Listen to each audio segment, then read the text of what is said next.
Hola, buenos días a todos. Gracias por venir. Buenos días a los de Facebook. Les recuerdo a toda la gente de Facebook y los presentes que la página del ciclo de conferencias, están todas las conferencias desde hace 14 años que iniciamos, todas las pueden encontrar ahí. Esta es la página, no lleva www, va directamente hablando de matemáticas.matem.unam.mx. También en redes sociales nos pueden seguir en la página de Hablando en Matemáticas, en la del Instituto de Matemáticas. Y el día de hoy tenemos a Omar Antolín, él se doctoró en Harvard. Ya tiene algunos años aquí en el instituto y trabaja en topología algebraica. Y pues gracias por haber aceptado. Gracias, Javier, por haberme invitado. Hoy les voy a hablar sobre un resultado de geometría conocido como el porisma de Poncelet. Porisma no es una palabra muy común. Es de esa familia de palabras que se usan para nombrar resultados en matemáticas, como teorema, corolario, lema, proposición. Es de esa familia de palabras. No he oído de ningún otro resultado que la gente le llame porisma. Pero bueno, sí es una palabra con origen griego, igual que lema y corolario y todas esas.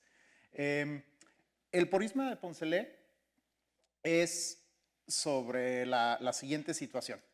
Digamos que tengo dos secciones cónicas en el plano y quiero encontrar un polígono que esté simultáneamente inscrito en una de ellas. Eso quiere decir que sus vértices estén sobre una de ellas y que esté circunscrito a otra. Eso quiere decir que sus lados sean tangentes a la otra. ¿Sí? Entonces, por ejemplo, un triángulo tiene un círculo inscrito, tiene un círculo circunscrito. Y el porisma de Poncelet se pregunta en la situación al revés. Empiecen con las dos cónicas. ¿Habrá algún polígono que está circunscrito a una e inscrito en la otra? Entonces, déjenme hacer un dibujo con elipses, por ejemplo. Puedo intentar construir el polígono de la siguiente manera, ¿no? Digamos que lo quiero inscrito en la cónica de afuera y circunscrito a la cónica de adentro. Entonces, puedo escoger un punto en la cónica de afuera para que sea un vértice del polígono que estoy tratando de construir. Y ahora, si quiero que el polígono esté circunscrito a D, pues el primer lado del polígono debe ser una de las tangentes a D desde este punto. Y hay dos. Entonces, escojan una. Y eso les da lo que tendría que ser el segundo vértice del polígono, ¿no? Y ahora puedo repetir el procedimiento. El otro lado que sale de este vértice, pues tiene que ser la otra tangente a D desde este punto. Luego, así sigo trazando tangentes a D, las prolongo hasta que corten a C y repito el procedimiento. Y ya después de la elección inicial que hice del punto y de cuál de las dos tangentes por ese punto usar, ya no tengo más elecciones, ¿no? Ya solo estoy trazando desde cada punto en C al que llego, la otra tangente a D, la tangente que no es por la cual llegué, y lo que quiero saber es si esto se cierra o no.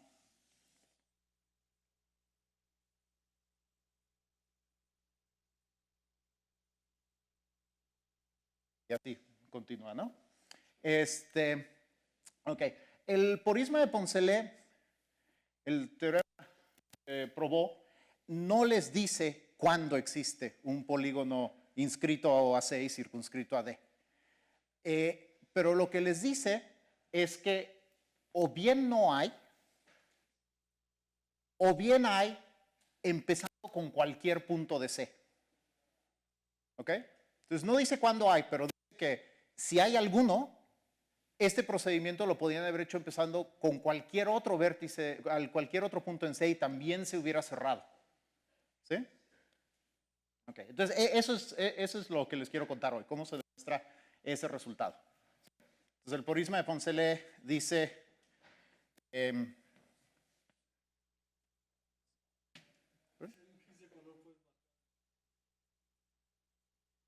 ¿cuál? No hay un triángulo original. Sí, sí, sí. Sí, o sea, aquí no continué hasta que cerrara y no sé si se va a cerrar o no.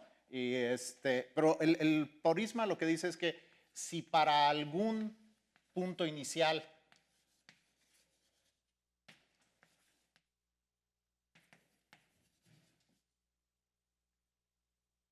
P, estoy usando polígono de manera un poco vaga, ¿no? Este polígono se cruza a sí mismo muchas veces, pero es lo natural para este problema, porque ya que empecé con un punto y una tangente, pues si quiero obtener cualquier especie de polígono, voy a tener que seguir este procedimiento de seguir trazando las tangentes y ver si se cierra, ¿no?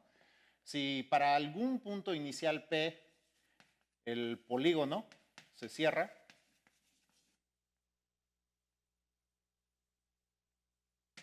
entonces se cierra empezando desde cualquier punto.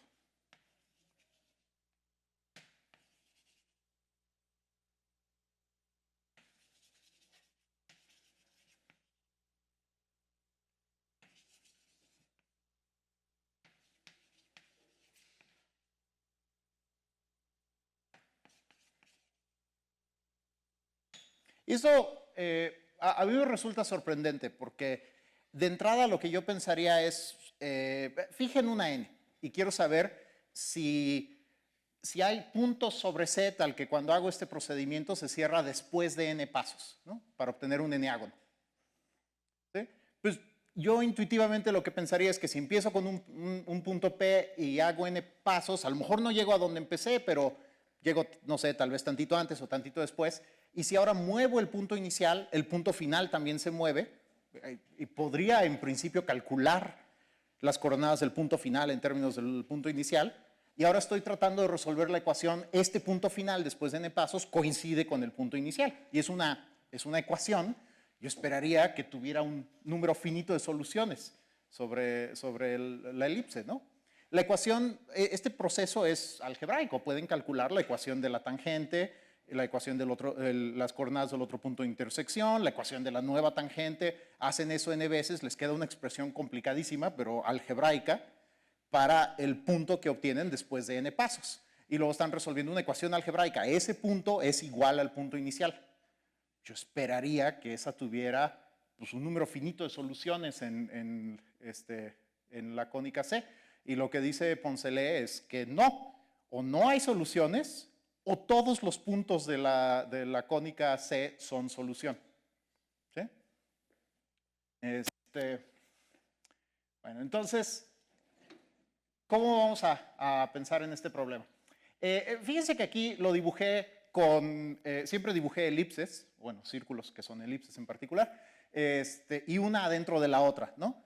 Pero ya que estamos permitiendo esta noción más general de polígono, donde se vale que se cruce a sí mismo y eso no es una restricción necesaria, ¿no? Puedo tener yo una elipse y una hipérbola, y de todos modos puede tener sentido decir, quiero que todos los vértices del polígono estén sobre la hipérbola y que todos los lados del polígono, cuando los prolongo, sean tangentes a la elipse, ¿no? Y pueden, o sea, esto también funciona, ¿no? Si tomo un punto aquí, trazo una de las tangentes a D, me fijo en el otro punto de intersección con la hipérbola, y ese es el segundo punto. Desde aquí trazo la tangente que no es la que acabo de trazar, me fijo dónde vuelve a cortar, y así sucesivamente, ¿no? O sea, nomás quiero n puntos, tal que los n puntos están sobre C,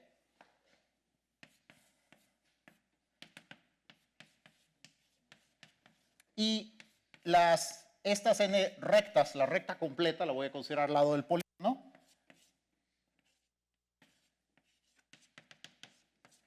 Estas las queremos todas tangentes a D. ¿No? Esta es la situación que quiero ver si ocurre. Entonces un polígono va a ser nada más una colección de n puntos. No estoy diciendo que estén acomodados en posición convexa, que no tenga autointersecciones, nada. Son n puntos, están en C, y las tangentes entre pares de puntos consecutivos son rectas tangentes a la otra cónica. ¿Sí? Okay. Bueno, hay algunos casos donde este procedimiento para cónicas en el plano euclidiano no lo puedo continuar, ¿no? Si en algún momento acabo con un punto que está, digamos que por ejemplo D es una elipse y acabo con un punto que está adentro de D, desde ahí no voy a poder trazar tangentes a D, ¿no? Entonces, si tuviera... Y eso puede pasar incluso con puras elipses, ¿no? Si en algún momento escojo este punto inicial, desde aquí no es a D. ¿Sí? Entonces, una manera de evitar esos problemas es trabajar en lugar de sobre los números reales, sobre los números complejos, ¿no? O sea, estas técnicas están dadas por ecuaciones de este estilo.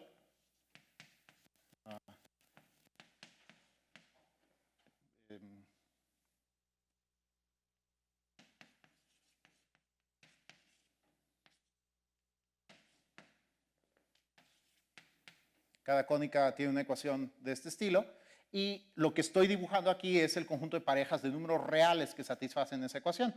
Pero también puedo pensar en las soluciones sobre los complejos y esto ya es algo que se hacía en tiempos de Poncelet. Poncelet, por ejemplo, fue el primero en darse cuenta que si considero soluciones complejas de las ecuaciones, todos los círculos en el plano euclidiano, de hecho, un par de puntos en común, que llamó los puntos circulares al infinito. Entonces, si tienen una ecuación de un círculo, lo que caracteriza una ecuación de un círculo, digamos, una ecuación de un círculo se ve así en general, ¿no? Este círculo tiene, creo que no escogí muy bonitos la fórmula, pero bueno, tiene centro en menos d entre 2, menos e entre 2, ¿no? Y esta siempre tiene la solución x igual a 1, y igual a más menos. Déjenme, no, esto no es la manera en la que conviene escribir esta ecuación. Así, esto que dije que iba a decir así no es cierto. A ver, piensen por ejemplo en ecuaciones con centro en el origen.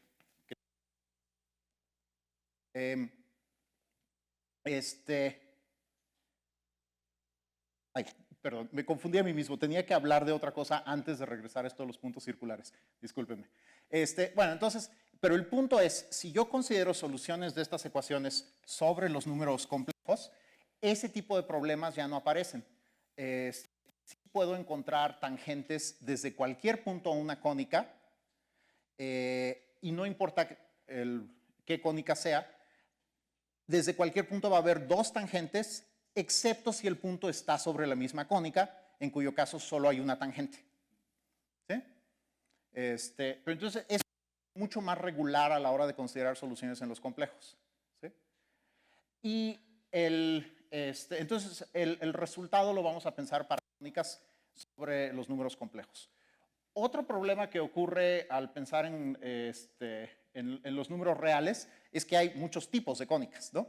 Hay elipses, hay hipérbolas y hay parábolas, y esas son bastante diferentes entre sí. Las elipses son curvas cerradas, las parábolas y las hipérbolas no, y las hipérbolas de hecho están en dos trozos, ¿no? Es ese problema de que hay como una variedad de comportamientos para las cónicas. Eso se puede resolver con otra extensión, ¿no? Aquí estuvimos considerando, para resolver el problema de que falten tangentes, considerar mejor soluciones sobre los números complejos. Para hacer que todas las cónicas sean del mismo tipo, digamos, lo que uno puede hacer es trabajar en el plano proyectivo. Y Poncelet era principalmente un geómetra proyectivo. Algunos de sus primeros trabajos son como de geometría euclidiana, pero el grueso de su trabajo era de geometría proyectiva. Y la idea en la geometría proyectiva es que puedo, esos puntos que se siente que faltan luego, los agrego. A las cónicas, por ejemplo, a la hipérbola, las hipérbolas tienen asíntotas, ¿no? Y se siente claramente que esta hipérbola está yendo hacia algún punto que está en esa dirección, pero ese punto no existe en el plano euclidiano. Y entonces la idea en la geometría proyectiva es, pues agregamos un punto que representa la idea de caminar hacia el infinito en esa dirección dada, ¿no? Los puntos estos al también, por ejemplo, que cualesquiera dos rectas se intersecten, ¿no? Si yo tomo dos rectas distintas, se intersectan a menos de que sean paralelas, ¿no? Cuando los coeficientes A y C son iguales, en la geometría euclidiana no hay un punto de intersección. Pero eso, en la situación. Y otra, voy a fijar, y otra recta que dejo variar, ¿no? Conforme C se aproxima a A, que estas rectas se tienden a volver paralelas, el punto de intersección, que siempre es una recta fija, se va a alejar del origen o de cualquier punto que fijen. Y entonces la idea de la geometría proyectiva es, bueno, agreguen un punto que representa la idea de alejarse de todo en esa dirección dada, ¿sí?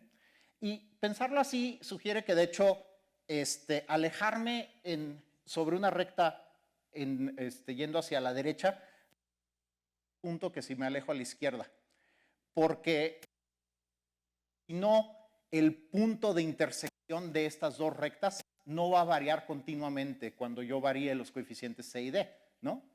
Cuando C es un poquito menor que A, se cortan de un lado. Cuando C es un poquito mayor que A, se cortan del lado. Entonces, cuando C tiende a A por cualquiera de los dos lados, si yo quiero decir este es un único punto de intersección que varía continuamente conforme varían los coeficientes de esta recta, pues que esos dos puntos representen el mismo, ¿no? Y una manera de llevarle a eso es pensar, bueno, el punto de intersección de estas tiene una coordenada que depende de los coeficientes, o sea, y su coordenada y siempre es de esta forma. Estos puntos, ¿en qué sentido? En la dirección A. Si tomo cualquier punto fijo, por ejemplo el origen, y mido la pendiente del segmento del origen a este punto,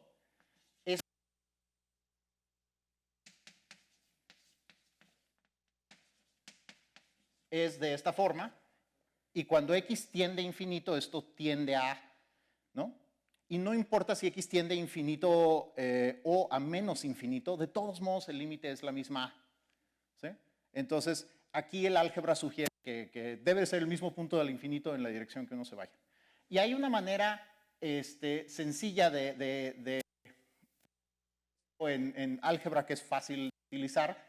La idea es que le llevemos la pista a... Yo quiero pensar qué pasa cuando x tiende a infinito, entonces digo, esto es como de la escala de x, ¿no? Entonces, si a mis puntos les agrego un número más que indica como unidad de medida en la que estoy midiendo cosas, estos puntos yo siempre los estaba midiendo con respecto a una unidad de medida fija, que es el 1, pero pues se vale cambiar de unidad de medida. Si ahora digo, bueno, ahora los quiero medir en múltiplos de 1 entre x, digo, ahora mi factor de escala es 1 entre x, y en esas nuevas unidades de medida, estos puntos son esto, ¿no? Y no importa qué unidad de medida ponga aquí, mientras sea distinto de 0, puedo yo regresar a la versión donde mido con respecto a la unidad y recuperar de qué punto en el plano estaba yo hablando. Pero al agregar esta coordenada extra que me dice la unidad de medida, ahora puedo considerar algo que antes no tenía sentido. ¿Qué pasa cuando x de hecho llega a infinito y entonces esta unidad de medida se vuelve 0? No tiene sentido interpretarlo como una unidad de medida ya, pero los números tienen perfecto sentido. Y cuando x tiende a infinito, esto tiende a 1 a 0, ¿no?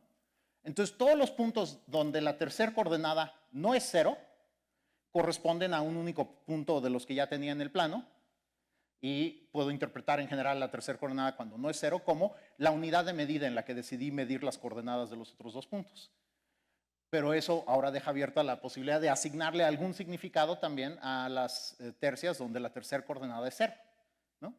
Y eso es lo que se hace en la geometría proyectiva. Pienso en las ecuaciones, las escribo en términos de 3 coordenadas. Cuando tengo una tercia x, y, z, realmente estoy pensando en el punto x entre z, y entre z del plano euclidiano con el que empecé, si z es distinto de 0. Y cuando z es igual a 0, los nuevos que no tenía antes. ¿Sí?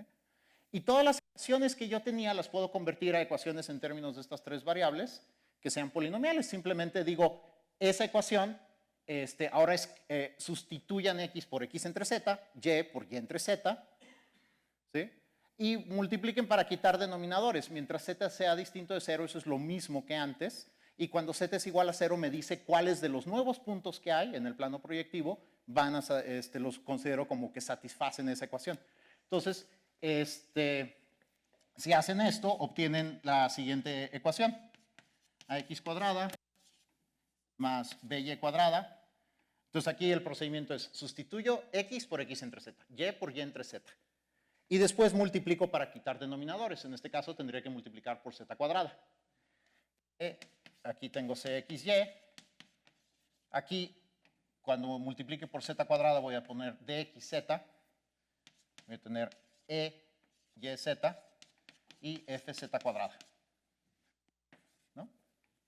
Entonces, tengo esta nueva ecuación que, mientras z sea distinto de 0, pensar como que z es la unidad de medida de las coordenadas y convertir a la escala donde z es 1, pues divido entre z, obtengo las soluciones que ya tenía, pero ahora tengo unas soluciones nuevas en las que z es 0. ¿Sí? Ok, entonces eso es lo que debía haber dicho antes de hablar de los puntos circulares al infinito que introdujo Poncelet. Están al infinito, o sea, son de estos puntos nuevos en los que z es 0, ¿no? La ecuación de un círculo, como lo habíamos escrito antes, pues son algunas de esas ecuaciones. Lo que hace que sea la ecuación de un círculo es que A sea igual a B y que C sea igual a 0, ¿no? Eso es lo que caracteriza cuando una cónica de hecho es un círculo. Y en términos de las ecuaciones en el plano proyectivo, esta misma ecuación se convierte en esta. Y esta, sin importar cuál círculo haya tomado yo al principio, pasa por unos de los puntos nuevos. ¿No? Los puntos con z igual a 0, si permito soluciones complejas, tengo esta solución. Z es igual a 0, x es igual a 1 y y es igual a más menos i. ¿Sí? Entonces estos son los puntos circulares al infinito que introdujo Poncelet. Y se llama porque todos los...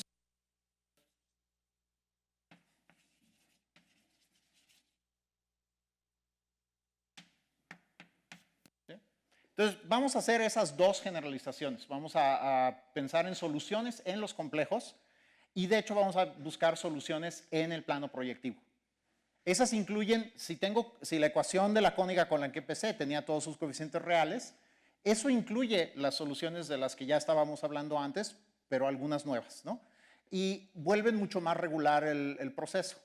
En considerar a las cónicas en el plano proyectivo hace que todas sean equivalentes. Lo que distingue unas cónicas de otras, cuando las dibujan en el plano euclidiano, es cuántas soluciones tienen en los puntos nuevos con z igual a 0, ¿no? Las elipses son las que no tienen soluciones con z igual a 0. La parábola tiene exactamente una y la hipérbola tiene dos, que son a donde van las asíntotas. ¿Sí? Entonces, al considerar las cónicas en el plano proyectivo, tienen un comportamiento muy regular, todas son del mismo tipo, ya no hay varios tipos de cónicas. Y al considerar soluciones en los complejos, problemas que sean de la existencia de puntos o existencia de rectas, como la existencia de rectas tangentes, ya todos esos se resuelven. Sí existen y todo se comporta muy regularmente, ¿no? Entonces, en particular, para tangentes, tengo ahora que desde cualquier punto fuera de la cónica hay dos tangentes. Y cualquier punto sobre la cónica solo hay una tangente, ¿no? Y entonces ahora, dadas dos cónicas cualesquiera, no me tengo que preocupar que una esté adentro de otra. De hecho, si estoy considerando soluciones complejas, eso ni siquiera tiene mucho sentido, ¿no? No importa cómo estén acomodadas, puedo tomar un punto sobre C, trazar la tangente a D, ver dónde vuelve a cortar a C, trazar la tangente a D y así sucesivamente, ¿no? Entonces, este procedimiento que quiero ver si se cierra en un ciclo, por lo menos el procedimiento ya siempre se puede llevar a cabo, ¿no? Ok, entonces,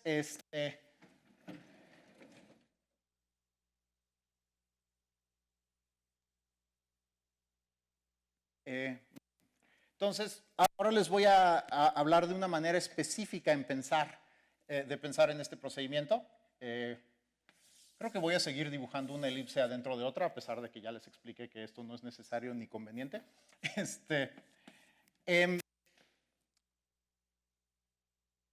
Para tratar de como escribir más sistemáticamente el procedimiento que estamos haciendo, me voy a fijar en un pedacito del polígono, un vértice y un lado que sale de ese vértice. Lo que tenemos es un procedimiento para, dado eso, un vértice y un lado que sale de él, encontrar el siguiente vértice y el siguiente lado, ¿no? Lo que decimos es, si tengo este vértice y escojo esta tangente, el siguiente vértice es este punto, y la siguiente tangente es esta otra tangente, ¿no? Entonces, la operación que estoy repitiendo es una operación que toma un punto en C y una tangente a D, y me produce otro punto en C y otra tangente a D. Y lo que quiero saber es si iterar esa operación cierto número de veces me regresa al punto y recta iniciales, ¿no? Y bueno, para especificar cuál tangente a D estoy tomando por P1, puedo nombrar este punto, el punto de tangencia, ¿no? Entonces, consideren ese conjunto de parejas. Son pares de puntos, tal P está sobre C y PQ es Q está sobre D y la recta PQ es tangente a D.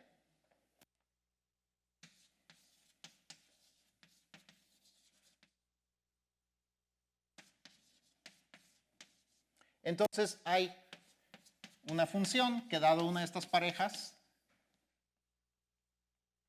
me produce la que sería la siguiente en el polígono. ¿Sí? Hay una función que, dada esa pareja, me produce la siguiente en el polígono, y esa función descrita en palabras es, pues tomen la recta P1Q1, fíjense en su otro punto de intersección con C, y luego de ese va a ser la primera coordenada del resultado. De ahí consideren las tangentes a D, va a haber dos de ellas en general, una es la recta P1Q1, la otra es tangente en un cierto punto Q2, y esa es la segunda coordenada del resultado, ¿no? Entonces, tengo esta función y lo que quiero saber es si después de aplicar la función cierto número de veces a una pareja, regreso a la misma pareja, ¿no? Y para analizar eso, vamos a escribir este procedimiento en dos pasos, que es como de hecho lo hemos estado describiendo. El primer paso es encontrar el punto P2 y el segundo paso es encontrar el punto Q2, ¿no? Entonces, puedo describir este procedimiento en términos de esas dos opciones. Uno es, dado una pareja, ¿cómo encuentro el otro punto de intersección? ¿Sí? Y después, dado, fíjense que esta también es una pareja válida de E, ¿no? O sea, es un punto sobre C y el punto de tangencia de una de las tangentes que sale de P2, ¿no? Y luego el segundo paso es, dado uno de estos, ¿cómo encuentro la otra tangente que pasa por P2? ¿Sí? Entonces tengo estas dos operaciones. Les voy a llamar I y J. ¿Sí? Ambas son, de nuevo, funciones de mi conjunto de pares de puntos en sí mismo. Y F se obtiene aplicando primero una y luego la otra, ¿no? Eso es la composición de esas dos, lo cual quiere decir que F de PQ se obtiene primero calculando I de la pareja y luego el resultado aplicándole J, ¿no? Ahora, estas operaciones, ¿cómo están? ¿Cómo las describo en palabras? Y lo que hace es, si tengo un punto y una tangente, me da el otro punto de intersección de la tangente con C, ¿no? O sea, esta I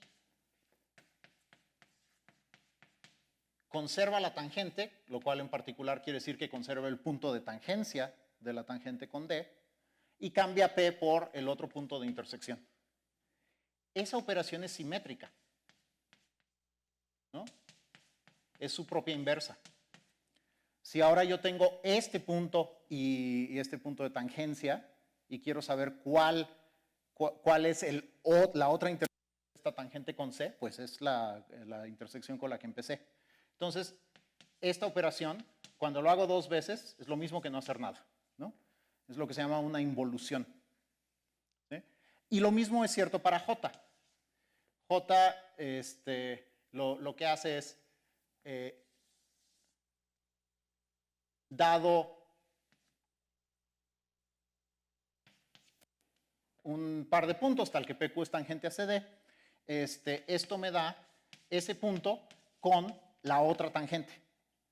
Y si ahora quiero empezar con esta tangente y quiero conservar el punto sobre C y decir cuál es el otro punto de tangencia, pues es la Q con la que empecé, ¿no?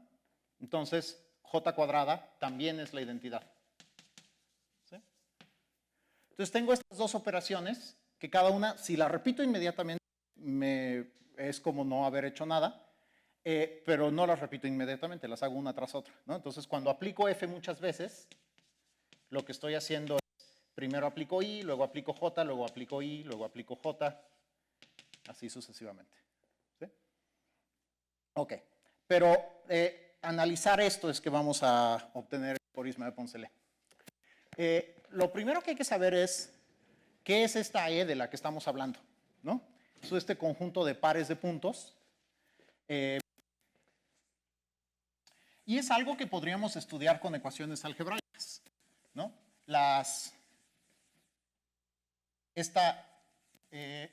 O sea, P lo puedo representar dos coordenadas o tres coordenadas, si estoy hablando del plano proyectivo, tres coordenadas aquí, tres coordenadas acá.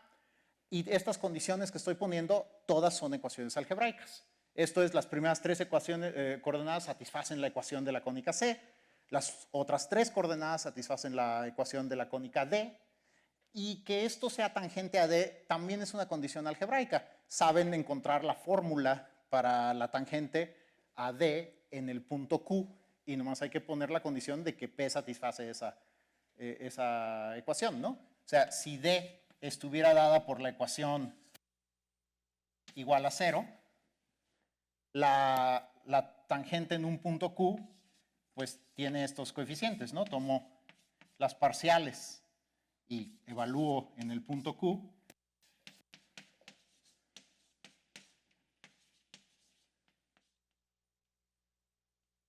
Y pues no voy a hacer explícitamente estas cuentas, pero como ven, de hecho no son cuentas difíciles, ¿no?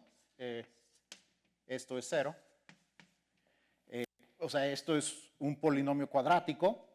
Puedo fácilmente calcular la derivada y sustituyo las coordenadas del punto Q. Hago eso aquí, obtengo la ecuación de la recta tangente, y ahora lo que estoy diciendo es que si X, Y y Z mayúsculas las sustituyo por las coordenadas de C, obtengo 0. Entonces, todas estas son ecuaciones algebraicas. ¿Sí? Siempre estamos en el proyectivo y sobre los complejos. Sí, no lo he mencionado todavía, pero estoy a punto de usarlo explícitamente. Sí, sí vamos a... siempre en el proyectivo y sobre los complejos. Entonces, lo primero que quería decir es que este E es un conjunto, bueno, está complicado porque de entrada estoy representando los puntos con 6 números complejos, ¿no? Las 3 coordenadas de P, las 3 coordenadas de Q, pero es un sistema de ecuaciones polinomiales, ¿no? Y de hecho, pues las ecuaciones ni siquiera son de grado muy alto, ¿no? Son cuadráticas. ¿No? O sea, la ecuación de C es cuadrática en estas variables, la de D es cuadrática en estas variables, y esta otra ecuación es lineal en las coordenadas de P y lineal en las coordenadas de Q, pero sí aparecen multiplicadas, ¿no? Entonces es cuadrática también. Ok, entonces este es algo del tipo de cosa que se estudia en geometría algebraica, conjunto de soluciones de un sistema de ecuaciones polinomiales.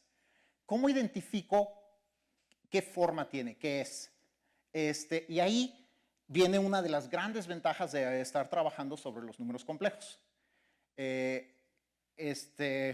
Sobre los números complejos, las curvas algebraicas, las cosas que son de dimensión 2 en términos de los reales, o sea, todos los puntos están especificados por 2 números reales, siempre y cuando no sea una curva sin autointersecciones o más en general lo que se llaman singularidades, las curvas algebraicas sobre los complejos, la colección de puntos que tienen, siempre, cuando las consideran el proyectivo, son lo que se llama una superficie de Riemann compacta. Y el tipo topológico está clasificado, hay poquitas. Bueno, hay una familia infinita, pero son pocos tipos distintos. Podemos tener una esfera, podemos tener un toro, o podemos tener cosas similares al toro, pero con más hoyos. ¿Sí? Y entonces, todas las curvas algebraicas sobre los complejos tienen uno de estos tipos topológicos. Entonces, nos podemos hacer una idea bastante buena de cómo se comportan. Para esta afirmación necesito estar hablando de una curva que es suave, o sea que no tiene puntos de autointersección. Aquí estoy dibujando como solo las soluciones reales de la ecuación, pero piensen en los complejos, ¿no? Eso va a ser un patrón constante. Voy a estar dibujando siempre las curvas, nada más las soluciones reales, pero piensen que también están las soluciones complejas ahí. No quiero que tenga puntos de autointersección y necesito estar en el proyectivo para que no haya como estos puntos faltantes, ¿no? O sea, una hipérbola, si se fijan en los puntos complejos de algo cuyos puntos reales es una hipérbola, eso se ve como una esfera a la que le faltan 2 puntos, que es a donde van las asíntotas. ¿Sí? En el proyectivo estoy agregando esos 2 puntos y en el proyectivo estas son todas las superficies, todas las ecuaciones complejas que hay. Y fíjense que, o sea, en general cuando considero las soluciones complejas, eso es un espacio cuya dimensión es el doble del de las soluciones reales, ¿no? Y con un ejemplo se ve por qué. Piensen, por ejemplo, en una cónica, ¿no? Está dada por una ecuación cuadrática. ¿Esa por qué es de dimensión 1? ¿Por qué sale una curva? Bueno, pues en general, si yo escojo el valor de x, piensen antes de pasarnos al proyectivo. Tengo una ecuación cuadrática en x y y. Si escojo el valor de x, me queda una ecuación cuadrática para y. Y esa tiene 2 soluciones, cuando mucho. ¿Sí? Entonces, si yo voy a dibujarlo como curva, porque ya sé que sale una curva, pero el punto es, si estoy cerca de algún punto que es solución del sistema de ecuaciones, digo de la ecuación, solución de la ecuación, y quiero describir los otros puntos que están cerca, solo necesito dar la coordenada x, básicamente, ¿no? Porque cuando trato de despejar la y, tiene 2 soluciones y una va a estar cerca y la otra va a estar lejos, ¿no? Entonces, en una vecindad pequeña basta dar un número, ¿no? Y ese mismo argumento funciona si ahora estoy considerando soluciones complejas, excepto que estoy especificando un número complejo x y despejando la y. Y de nuevo tiene 2 soluciones, entonces si estoy cerca de una, solo necesito dar un número complejo X, que tiene 2 coordenadas reales, ¿no? Entonces, por eso queda del doble de dimensión. Entonces, las curvas algebraicas complejas realmente en términos de coordenadas reales son superficies como estas, ¿sí? ¿Esto de qué dimensión es? Pues para especificar, estas son curvas. Entonces, para dar P, realmente solo necesito dar un número complejo, ¿no? Y despejo el otro de la ecuación de la cónica. Para dar Q necesito dar un número complejo y despejo el otro de la ecuación de la cónica. Tiene 2 números complejos, necesito especificar, pero no son arbitrarios, necesitan satisfacer esta ecuación. Entonces, esos 2 números complejos, hay una relación entre ellos. Si doy uno, podría despejar el otro. Entonces, realmente para describir un punto en E, solo necesito dar un solo número complejo. Entonces, esto va a ser, pensando en términos de los complejos de dimensión 1, o sea, es de dimensión 1 sobre los complejos, lo cual quiere decir que es de dimensión 2 sobre los reales, ¿sí? Entonces, si esta cosa fuera suave, si no tiene singularidades, tendría que ser topológicamente una de esas cosas, la esfera, el toro doble, etc. Entonces, lo primero que vamos a hacer es averiguar cuál de esas es, ¿sí? Y no voy a probar explícitamente que es suave, pero si quieren pensar en por qué es suave, es porque en cualquier pareja de estas, o bien la P o bien la Q sirve como coordenada local. Entonces, si alguna vez han probado que algo es suave, eso es toda la sugerencia que necesitan para saber. En cada punto, P o Q sirve como coordenadas locales. Ok, entonces quiero determinar cuál de estos es. ¿Cómo hacemos eso? Bueno, pues debería de empezar por entender cuál de esas curvas es la cónica, ¿no? Tengo 2 cónicas y las cónicas de cuál de esos tipos son. Son esferas, son toros, etcétera, ¿no? Las soluciones reales, pues sé que son curvas cerradas simples. ¿Cómo se ven las soluciones complejas? Encima de cualquiera de estos podría yo dibujar una curva cerrada simple, ¿no? O sea, que el mero hecho de que las soluciones reales sean una curva cerrada simple no me dice cuál tipo topológico es las soluciones complejas.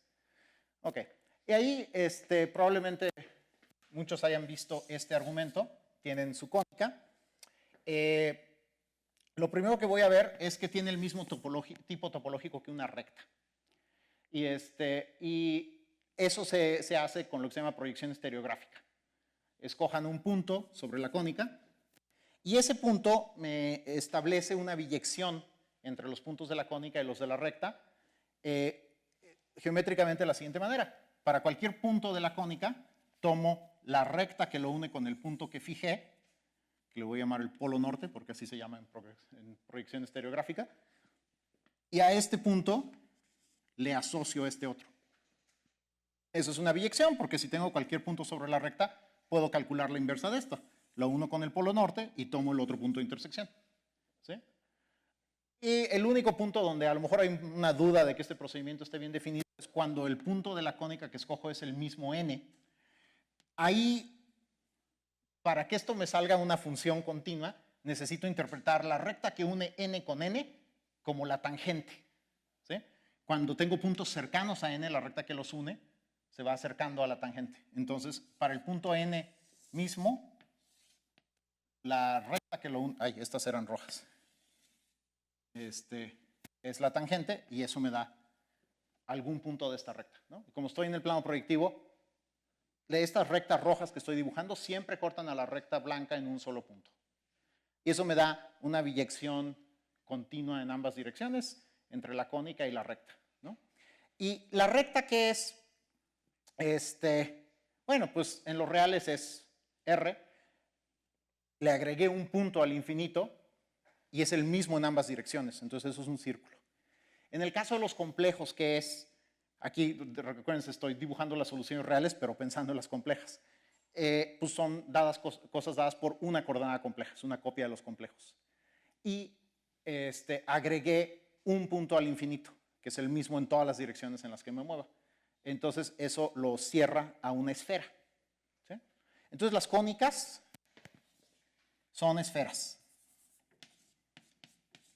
desde el punto de vista topológico. Ok. Ahora, ¿cómo encontramos qué es E?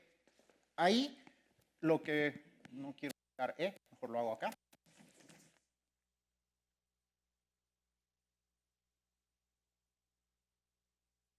De este espacio E tengo una función a la cónica que me da el punto P, ¿no? Y voy a usar esta para, ya sé que es P, sé topológicamente, esto es una esfera. Si yo logro entender este mapa, a lo mejor puedo deducir cómo tiene que verse el dominio del mapa. ¿Sí? Entonces, la primera pregunta que voy a hacer es, cada P, ¿cuántas preimágenes tiene? ¿Cuántas parejas P, Q hay con PQ tangente a D que tengan la misma P? ¿Cuántas posibilidades para la Q hay? 2, casi siempre, ¿no? ¿Cuál es el caso? A ver, esto le voy a llamar pi. Entonces, siempre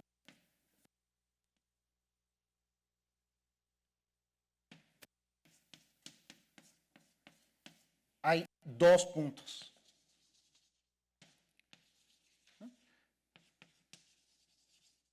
Las preimágenes corresponden a las tangentes AD trazadas desde P. Casi siempre hay 2 puntos, porque casi siempre hay 2 tangentes. ¿Cuál es el caso en el que no hay 2 tangentes? Cuando P está sobre D, ¿no? P siempre está sobre C, pero a veces también está sobre D. Y si también está sobre D, entonces solo hay una tangente. Y en ese caso solo hay una preimagen. ¿Sí? Entonces, la excepción a esto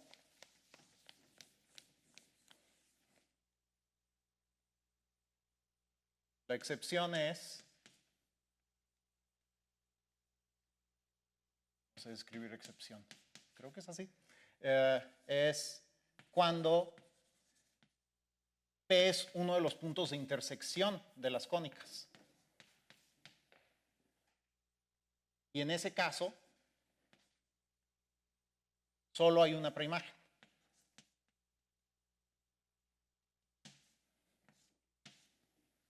¿Sí? Ok, ¿cuántos puntos de intersección tienen las cónicas? Aquí es donde vamos a usar explícitamente el teorema de Bézout que mencionó Javier. 2 cónicas se cortan siempre en 4 puntos. Eso de que siempre se corten en 4 puntos es primero porque las estoy considerando en el proyectivo y con soluciones complejas.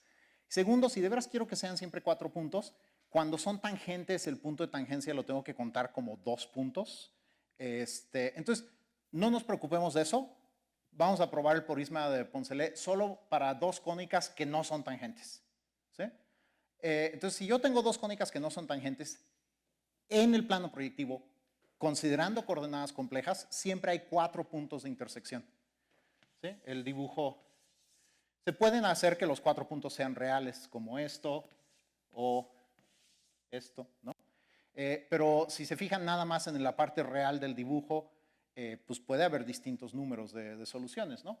Por ejemplo, 2 círculos pueden cortarse en solo 2 puntos reales y luego también se cortan en los 2 puntos circulares al infinito, ¿no? Esos son los 4 puntos de intersección.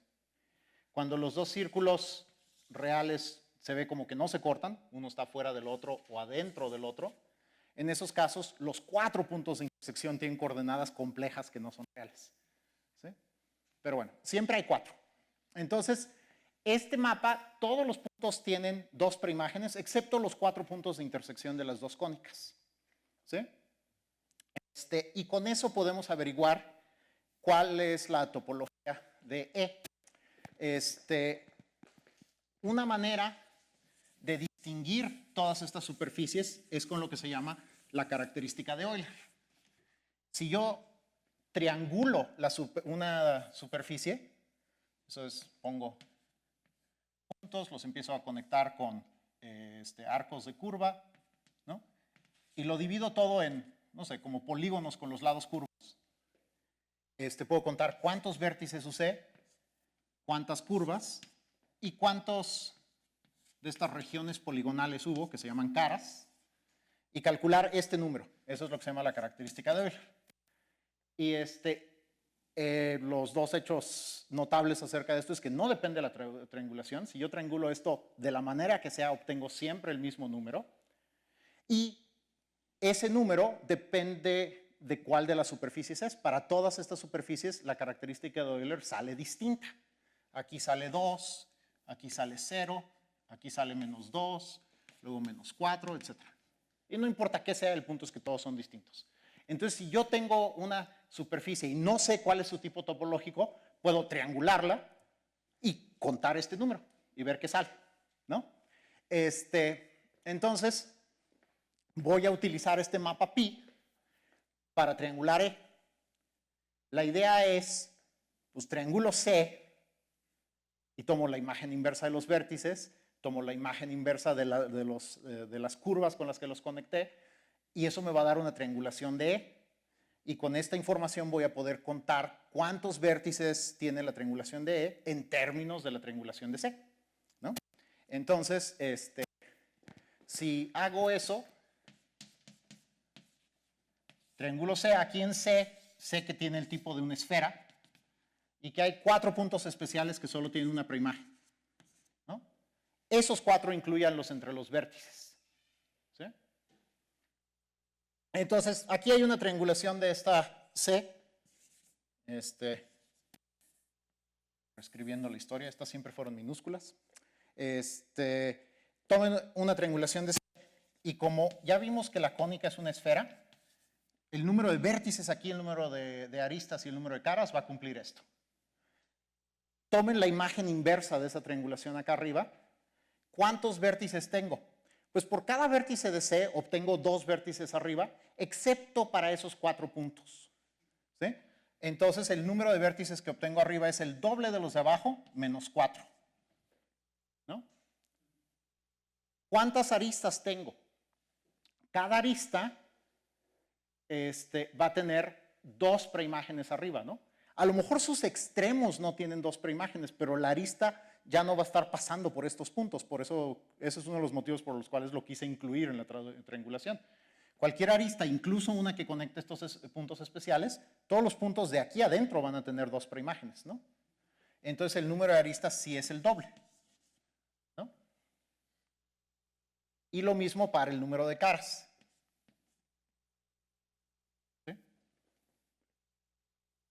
Entonces arriba obtengo esta expresión para la característica de Euler. ¿Y esto cuánto vale? Pues yo sé que esto es 2. Entonces, estos 3 términos suman 4 y estoy restando 4. Entonces esto salió 0. ¿Sí? Entonces E era un toro. ¿Ok? Eso es lo que se llama una curva de género 1. Entonces ahora ya descubrimos que E es un toro.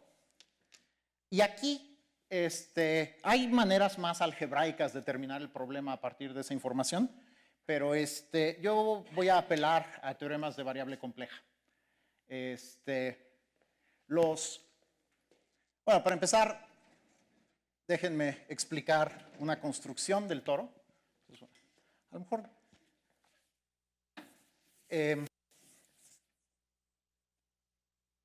que seguramente todo el mundo ha visto de construir el toro es empezar con un cuadrado, identificar los pares de lados opuestos por medio de una traslación, ¿no? Cuando hago eso obtengo un toro. Esta construcción la podría extender periódicamente a todo el plano y decir que otra manera de construir el toro es tomar todo el plano e identificar 2 puntos cuando la diferencia de esos 2 vectores tenga coordenadas enteras, ¿no? Esta es otra manera de construir el plano, que es simplemente extenderla del cuadrito periódicamente a todo el plano. Eso lo voy a escribir así. Entonces quiere decir, los puntos de aquí están representados por puntos en R2, pero 2 puntos en R2 representan el mismo punto del toro si cuando los resto como vectores, la resta tiene coordenadas enteras. ¿Ok? Bueno, entonces, yo sé que esta curva E que construí es homeomorfa al toro, por este argumento con la característica de Euler. Topológicamente eso es todo lo que hay que decir, pero en geometría algebraica no. Esta E, acuérdense que estaba dada por ecuaciones algebraicas, que no escribimos, pero espero haberlos convencido de que eran ecuaciones algebraicas, polinomiales. Hay muchas, para cada uno de los tipos topológicos hay muchísimas curvas algebraicas que algebraicamente no son equivalentes entre sí. Es decir, aunque son topológicamente equivalentes, lo cual quiere decir que hay funciones continuas, biyecciones continuas cuya inversa también es continua, que las relacionan, luego esas no se pueden expresar por medio de polinomios. Entonces, si tomo la relación de cuándo esta equivalencia se puede expresar por medio de polinomios en las coordenadas, eso me da una distinción, una clasificación mucho más fina, y cada uno de esos tipos topológicos se divide en varios tipos algebraicos, ¿no? De hecho, para la esfera no, pero para todas las demás se vuelve una cantidad no numerable de curvas algebraicas que no son algebraicamente equivalentes entre sí. Entonces, bueno, no podemos esperar que esto me dé directamente una descripción de cuál es la estructura algebraica. No digo, pues R2 era C, y entonces es C donde identifico dos puntos si difieren por un entero. Pero lo que sí es cierto para las curvas de género 1 es que siempre, entonces esto de aquí es solo topológicamente, y lo que es cierto incluso con la estructura compleja es que estos siempre se pueden poner como el cociente de C por lo que se llama una retícula. Una retícula es un conjunto de números complejos cerrado bajo la suma y cerrado bajo la resta, ¿sí? Y no vacío. Y que sea, que cuando los dibujan se ve como una cuadrícula. Eso, una manera de decirlo es que todos los puntos son aislados, ¿no? Alrededor de cada uno hay una vecindad chiquita donde no hay ningún otro punto de lambda. Y pues los puntos de coordenadas enteras son un ejemplo de una retícula, pero cuando yo varío la retícula, todos estos siguen siendo toros topológicamente, pero en términos de la estructura algebraica son diferentes. Y lo que podemos saber entonces es que es algún... Pero entonces en particular, en E hay una operación, la suma de números complejos, ¿no?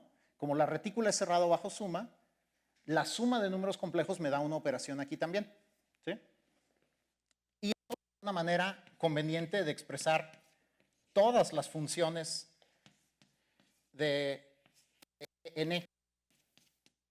Entonces piensen, por ejemplo, en estas involuciones I y J que yo tenía, ¿no? Aquí, entonces ya voy a tomar que C módulo una retícula.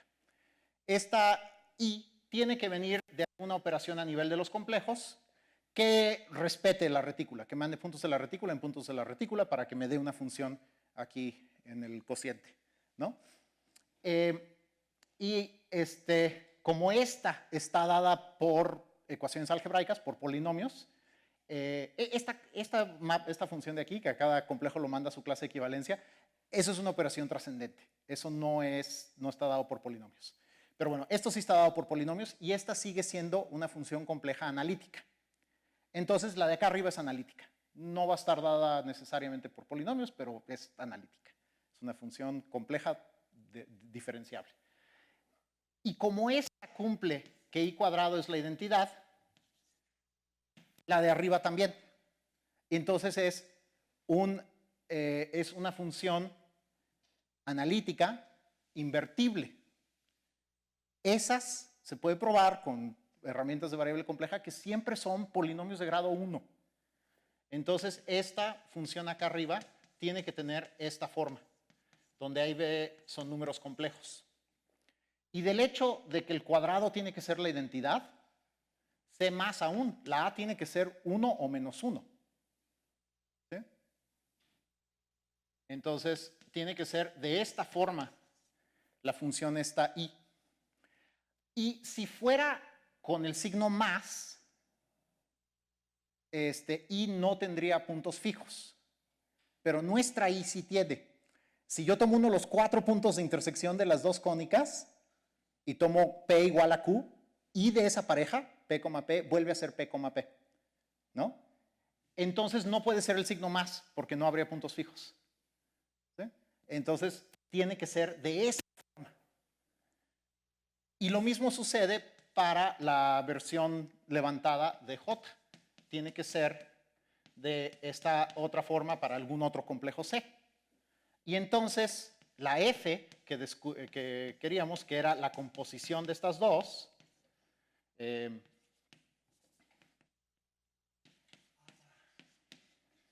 esta es de la forma Z más C menos B.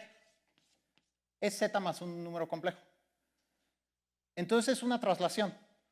¿Sí? Ahora, ¿qué quiere decir que se cierre el este de Poncelet para un punto? Pues quiere decir que si aplico esta n veces a esa pareja P, Q, obtengo otra vez P, Q. ¿Sí? Y entonces en estos términos lo que quiere decir es que si aplico esa función n veces, que pues sería nada más sumarle esto, me dio el punto original. Y bueno, esta ecuación no tiene soluciones, pero acuérdense que estoy acá arriba. Regresar al mismo punto original no quiere decir que me dio exactamente Z, sino que me dio a alguien que difiere de Z por un elemento de la retícula. Entonces realmente lo que quiere decir es que esto es Z más alguien de la retícula.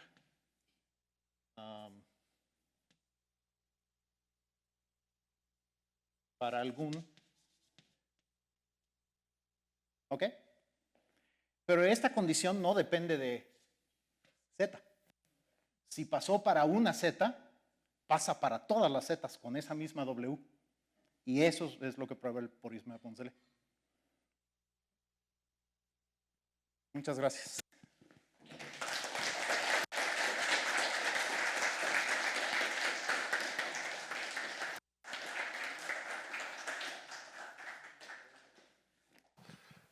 ¿Comentarios, preguntas? No, ninguna.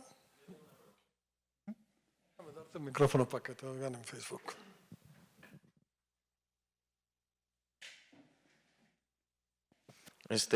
¿En qué parte de la jerarquía de teorema, proposición, lema, corolario está porisma?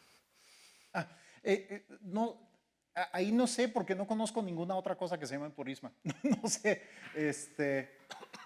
Sí. Creo que se acabó utilizando para cosas que tenían como este carácter de que es un resultado acerca de que un sistema de ecuaciones o bien es inconsistente o bien tiene una infinidad de soluciones. Pero no me consta. En algún lugar leí que porisma se le aplicaba a resultados de ese tipo, pero no conozco otro ejemplo aparte del porisma de Poncelet que se llame porisma, entonces no sé si la persona que dijo eso lo dijo pensando solo en el de Poncelet. No sé. ¿Alguna otra pregunta?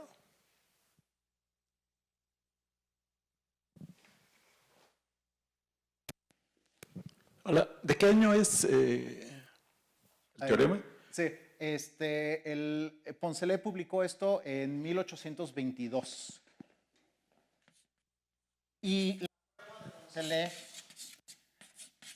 no se parece a esto, pero sí es en el proyectivo. Pero su prueba es sintética. Yo no la he intentado leer, pero gente que la ha intentado leer dice que está muy complicada. Quien vi una... esta versión del argumento que presenté es de un artículo de Griffiths y Harris de los 90s, y una vez vi una plática de Joe Harris donde mencionó que intentó leer la demostración de Poncelet y que pues es larga y densa y no supo cómo funcionaba. Yo no la he intentado leer, pero bueno, es 1822. Deja de estar complicado. Sí. Y no mucho después, Jacobi dio una demostración del porisma de Poncelet utilizando el teorema de adición para funciones elípticas. Esa prueba tampoco la he intentado leer, pero simplemente el hecho de que usa el teorema de adición para funciones elípticas me hace pensar que debe ser esencialmente equivalente a la que les conté ahorita. Pues sí, porque el toro es una curva elíptica. ¿Alguna otra pregunta? Les agradecemos nuevamente a Omar.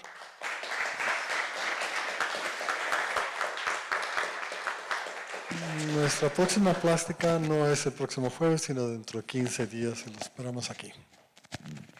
O en Facebook.